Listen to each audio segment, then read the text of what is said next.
ओ मौला मरोमा के उनजे कबर के क़यामत जन्नत जो बाग बना। ओ मौला ए करीम उनजे जिंदगी जा सगीरा कबीरा अवल आखिर ज़ाहिर बातिन कुल गुनाह अली असगर जे सदके माफ फरमा।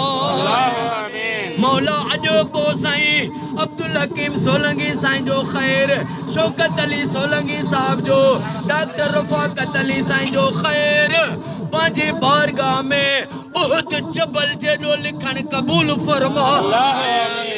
साईं अब्दुल हकीम साईं के ओ मौला साईं जे बचड़न के कयामत ताईं आबाद फरमा।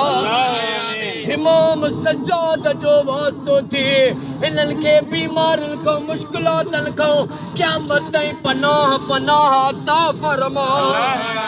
ओ मौला हिनन जा क़यामत ताईं सजन सामू कजा दुश्मन दूर फरमा।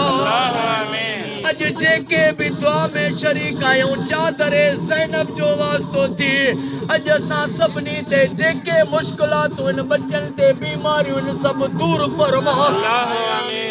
ओ मौला जे साईं वारन के अज दुआ जे लाइ चयो उन्हनि सभिनी जा बच्चा घर आबाद फरमा। साईं शौकत साईं के, रफाकत अली साईं के ओ मौला साईं जे सभिनी भाइरनि के क़यामत ताईं आबाद फरमा। जेके भी दुआ में वेठा सभिनी जो बेड़ो तार।